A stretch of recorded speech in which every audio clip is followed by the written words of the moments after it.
ಕಳೆದ 3 ವರ್ಷಗಳಿಂದ ಈ ಒಂದು ಕಾರ್ಯಕ್ರಮ ಮಾಡ್ತಾ ಇದ್ದಾರೆ. ದಿಗ್ಗಜ ಎಲ್ಲ ಸಂಘ ಸಂಸ್ಥೆ ಸೇರಿಕೊಂಡು ಬಹಳ ಖುಷಿ ಅನಿಸ್ತಾರೆ. ಯಾಕಂದ್ರೆ ಬರೀ ಸರ್ಕಾರ ಮತ್ತು ಇಲಾಖೆಗಳಷ್ಟೇ ಸಮಾಜದಲ್ಲಿ ಒಳ್ಳೆ ಕೆಲಸ ಕಾರ್ಯವನ್ನು ಮಾಡ್ಕೊಂಡು ಹೋಗ್ಲಿಕ್ಕೆ ಕಷ್ಟ ಸಾಧ್ಯ. ಸಮಾಜ, ಜನರು ಮತ್ತು ಸರ್ಕಾರದ ಮಧ್ಯೆ ಸೇತುವೆ ಮಾಡಿ ಕೆಲಸ ಮಾಡ್ತಕ್ಕಂಥದ್ದು ಒಂದು ಸಂಘಗಳು, ಆ ಸಂಸ್ಥೆಗಳು.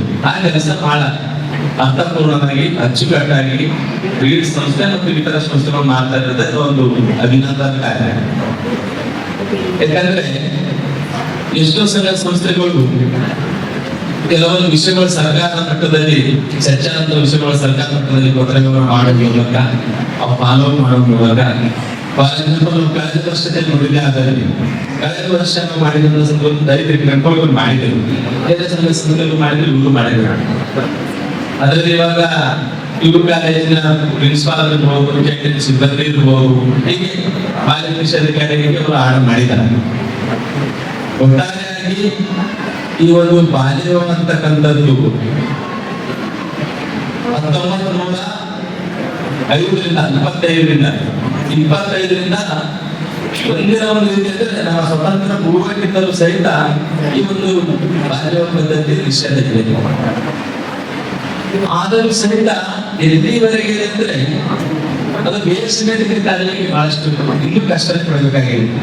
ಭಾರತ ಸರ್ಕಾರ, ಕೇಂದ್ರ ಸರ್ಕಾರ ಇರ್ಬೋದು, ರಾಜ್ಯ ಸರ್ಕಾರಗಳು ಇರ್ಬೋದು, ಮೇಲಿಂದ ಮೇಲೆ ಈ ಕಳೆದ ವರ್ಷ ನಮ್ಮ ಕೇಂದ್ರದ ಮಂತ್ರಿಗಳಾದಂತ ಗೌರವದಿಂದ ಶ್ರೀಮತಿ ಅನ್ನಪೂರ್ಣ ದೇವಿ ಅವರು ಒಂದು ವಿಜ್ಞಾನ ಒಂದು ಕಾರ್ಯಕ್ರಮ ಮಾಡಿದ್ರು. ಇದೇ ದಿವಸ ನವೆಂಬರ್ 27, 2024 ಆ ಸಮಾರಂಭದಲ್ಲಿ ಅವರು ಹೇಳ್ತಾರೆ, ಮುಂದಿನ 2030ರವರೆಗೆ ಸಂಪೂರ್ಣವಾಗಿ ಬಾಲ್ಯದ ಮುಕ್ತ ಭಾರತ ಮಾಡುವ ಮೂಲಕ ನಾವು ರಾಷ್ಟ್ರದ ಒಂದು ಹಿತವನ್ನು ಕಾಪಾಡಬೇಕು, ರಾಷ್ಟ್ರದ ಮಕ್ಕಳನ್ನು ಕಾಪಾಡಬೇಕು, ರಾಷ್ಟ್ರದ ಮಕ್ಕಳಿಗೆ ನಾವು ಕಾಳಜಿಪೂರ್ವಕ ಕೆಲಸ ಮಾಡಬೇಕು ಅನ್ನೋ ಸಂದೇಶದೊಂದಿಗೆ 5 ವರ್ಷ ಅವರು ಘೋಷಣೆ ಮಾಡಿದ್ದಾರೆ.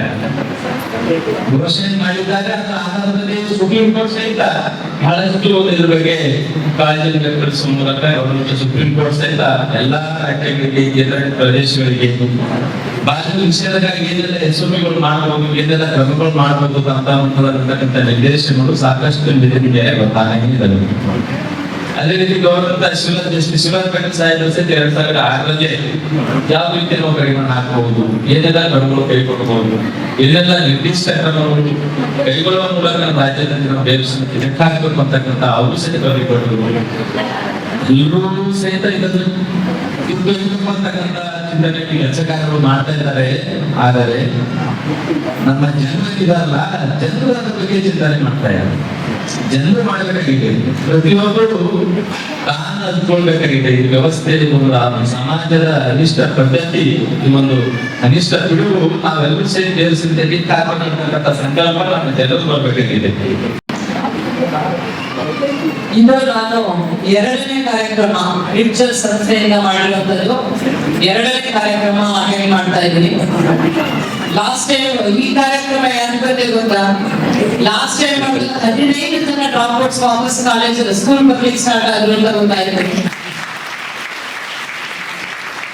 ಅದಕ್ಕಾಗಿ ಈ ಕಾರ್ಯಕ್ರಮ ಮಾತ್ರ ಮಿಸ್ ಮಾಡ್ಕೊಬಾರ್ದು ಅಂತ ಇದ್ದು. ಯಾಕಂದ್ರೆ 1 ಅವರ್ ಅಥವಾ 2 ಅವರ್ ಅಂತ ಸ್ಪೆಂಡ್ ಮಾಡ್ತಿದೀವಿ ಅಂದ್ರೆ ಒಂದು ಮೀನಿಂಗ್ಫುಲ್ ಇರ್ಬೇಕು. ಒಂದಷ್ಟು ಜನಕ್ಕೆ ಔಟ್ ಈ ಮಾತು ಕೇಳಿ ಮೋಟಿವೇಶನ್ ಆಗೋ, ಮತ್ತೆ ನಾವು ಎಜುಕೇಶನ್ ಮುಂದುವರಿಸ್ತೀವಿ ಅದಕ್ಕಿಂತ ಖುಷಿ ಇನ್ನೊಂದು ಕೊಡಲ್ಲ. ಪ್ರತಿಯೊಂದು ಸ್ಪೀಚ್ ಅಲ್ಲಿ ನಾನು ಮಕ್ಕಳ ಹತ್ರ ಮಾತಾಡ್ಬೇಕಾದ್ರೆ ನಾನು ಯಾವಾಗ್ಲೂ ಹೇಳ್ತೀನಿ, ವೆರಿ ಇಂಪಾರ್ಟೆಂಟ್ ಎಲ್ರಿಗೂ ಏನಂದ್ರೆ ಎಜುಕೇಶನ್. ನಾವೇನ್ ಹೇಳ್ತೀವಿ, ಎಷ್ಟೊಂದು ಯೋಜನೆ ಇದೆ ಕಾನೂನಲ್ಲಿ, ಎಷ್ಟೊಂದು ನಮಗೆ ಹೆಣ್ಣು ಮಕ್ಕಳಿಗೆ ಪ್ರೊಟೆಕ್ಟ್ ಮಾಡುವಂತ ಆಕ್ಟ್ಸ್ ಇದೆ, ಸೆಕ್ಷನ್ಸ್ ಇದೆ, ನಮಗೆ ಎಷ್ಟೊಂದು ಫೆಸಿಲಿಟಿ ಕೊಟ್ಟಿದ್ದಾರೆ ಸರ್ಕಾರದಿಂದಲೂ. ಆದ್ರೂ ಸಹ ಅದನ್ನ ನಾವು ಹೆಂಗ್ ಉಪಯೋಗಿಸ್ಕೊಂತೀವಿ ಅನ್ನೋದು ಅಷ್ಟೇ ಇಂಪಾರ್ಟೆಂಟ್ ಇರುತ್ತೆ. Caste difference, class difference, gender difference, ಯಾವುದೇ ಒಂದು ಡಿಫರೆನ್ಸ್ ಆಗಲಿ ಸಮಾಜದಲ್ಲಿ ಹೋಗ್ಲಾಡಿಸ್ಬೇಕಂದ್ರೆ ಇಟ್ಸ್ ಓನ್ಲಿ ಥ್ರೂ ಎಜುಕೇಶನ್. ಇವತ್ತು ನಾವು ಬಂದಿದ್ದೀವಿ, ಯಾರಾದ್ರೂ ಇಲ್ಲಿ ಬಂದು ಕೂತಿದ್ದಾರೆ ಮುಂದೆ ಈ ಒಂದು ವೇದಿಕೆಯಲ್ಲಿದ್ರೆ ಅವರು ಕೊಡ್ತಿರೋದಂತ ಕ್ವಾಲಿಫಿಕೇಶನ್ಗೋಸ್ಕರ. ಹಾಗಾಗಿ ಎಜುಕೇಶನ್ ಮಹತ್ವ ಇದೆ, ಅದು ಎಜುಕೇಶನ್ ಮಾಡಬೇಕು. ಬಹಳಷ್ಟು ಜನ ಈ ಬಾಲ್ಯ ವಿವಾಹ ಈ ಫಸ್ಟ್ ಸ್ಟಾರ್ಟಿಂಗ್ ಬಂದಾಗ ಬಹಳಷ್ಟು ನಾನು ಈ ಬಗ್ಗೆ ಯೋಚನೆ ಮಾಡಿದ್ದೀನಿ. ತುಂಬಾ ಜನ ನಾನು ಇಂಟ್ರಾಕ್ಟ್ ಮಾಡಿದ್ದೀನಿ. ಎಲ್ಲಿ ಹಳ್ಳಿ ಭೇಟಿ ಮಾಡಿದ್ರು ಇದ್ರ ಬಗ್ಗೆ ತಿಳ್ಕೊಂಡಿದ್ದೀನಿ.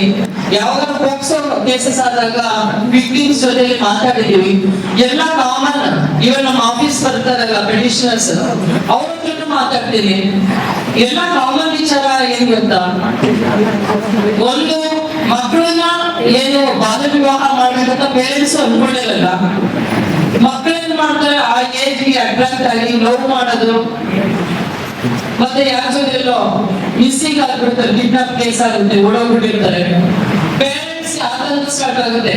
ಅವ್ರು ಯಾರೋ ಈಗ ಈ ಏಜ್ ಡಿಸಿಷನ್ ತಗೊಳ್ಬೇಕಾಗಲ್ಲ, ಅವ್ರೇನು ಊಟ ಆಗ್ತಲ್ಲ, ತುಂಬಾ ಅಪ್ಪೋಗಿ ಇರ್ತಾರೆ ಅಂತ ಅವ್ರ ಜೊತೆ ಹೆಣ್ಮಕ್ಳು ಹೋಗ್ತಾರಲ್ಲ ಅಂದ್ಬಿಟ್ಟು ಯಾರೋ ರಿಲೇಟಿವ್ ಮದುವೆ ಮಾಡ್ಬಿಡ್ತಾರೆ. ಈ ತರ ಆಗೋದು ತುಂಬಾ ಆಗ್ತಾ ಇದೆ. ಮಕ್ಕಳು ಎಜುಕೇಶನ್ ಮಾಡೋ ಟೈಮಲ್ಲಿ ಯಾವುದೇ ರೀತಿ ಒಂದು ಡೈವರ್ಷನ್ಸ್ ಇರಬಾರ್ದು. ಯಾಕಂದ್ರೆ ಇದೊಂದೇ ಅವಕಾಶ.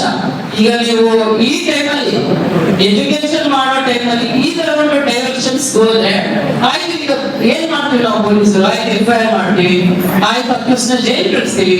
ಯೂಸ್ ಏನು? ನಿಮ್ ಬಾಳ ಸರಿ ಹೋಗುತ್ತಾ? ನಿಮ್ಮ ಲೈಫ್ ಸರಿ ಹೋಗ್ಬಿಡುತ್ತಾ? ಅದ್ರಲ್ಲಿ ಏನಾದ್ರು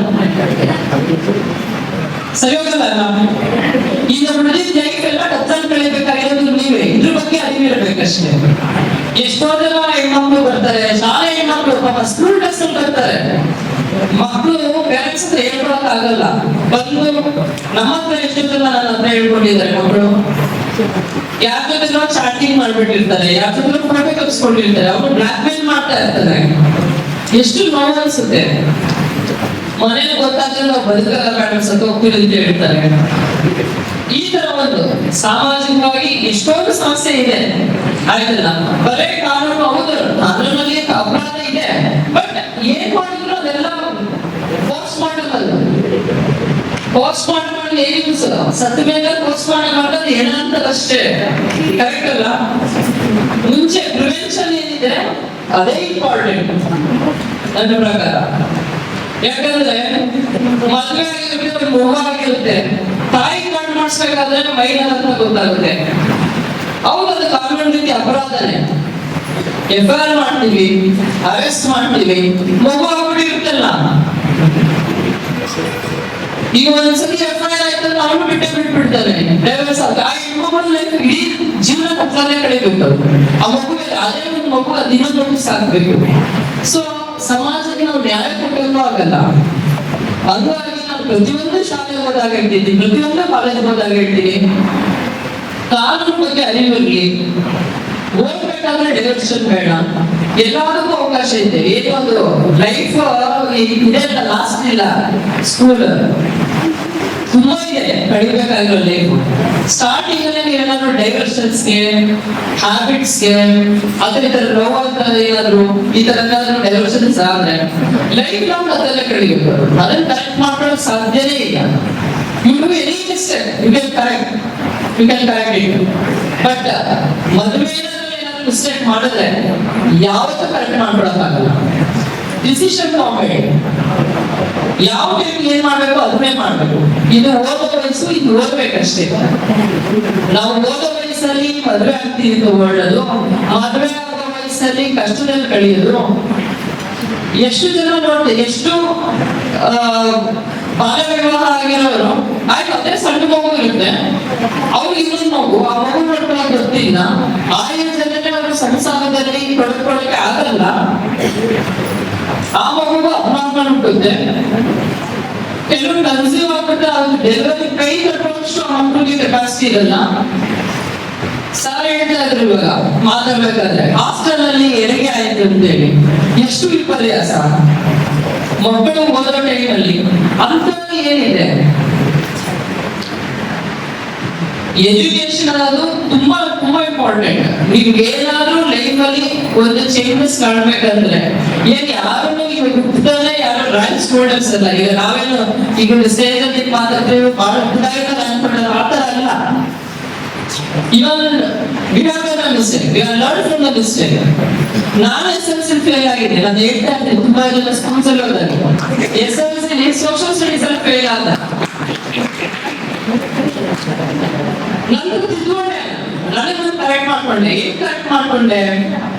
ಎರಡೇ, ಒಂದು ನೀವು ಕೂತಿದ್ದೀರಿ 100% ಕಾನ್ಸಂಟ್ರೇಷನ್ ಇಲ್ಲೇ ಇರಬೇಕು. ಕ್ಲಾಸ್ ಇರ್ತೀರಿ, ಕ್ಲಾಸ್ ಅಲ್ಲೇ 100% ಕಾನ್ಸಂಟ್ರೇಷನ್ ಇರಬೇಕು. ಇನ್ನೊಂದು ಡೈರೆಕ್ಷನ್ ಇರಬಾರ್ದು. ಅಂದ್ರೆ ಮನೆ ಅಮ್ಮ ಅಡುಗೆ ಏನ್ ಮಾಡಿದ್ರು, ಅಪ್ಪ ಏನ್ ತಿಂದ್ರು, ತಮ್ಮ ಏನ್ ಮಾಡಿದ್ರು, ಅಕ್ಕ ಏನ್ ಮಾಡಿದ್ರು, ಈ ತರ ಚಿಂತೆ ಬಿಟ್ಟು 100% ಕಾನ್ಸಂಟ್ರೇಷನ್ ಕ್ಲಾಸ್ ಅಲ್ಲಿ ಪಾಠ ಕೇಳಿಸ್ಕೊಳ್ಳೋದು ಒಂದು ಡೈರೆಕ್ಷನ್.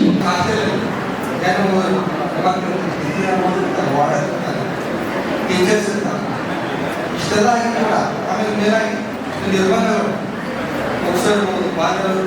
ಕಾಯ್ದೆ ಕಾನೂನು ತಿಳುವಳಿಕೆ ಅಡಿಯಲ್ಲೇನೆ ಈ ರೀತಿ ನಡೆದಿದೆ.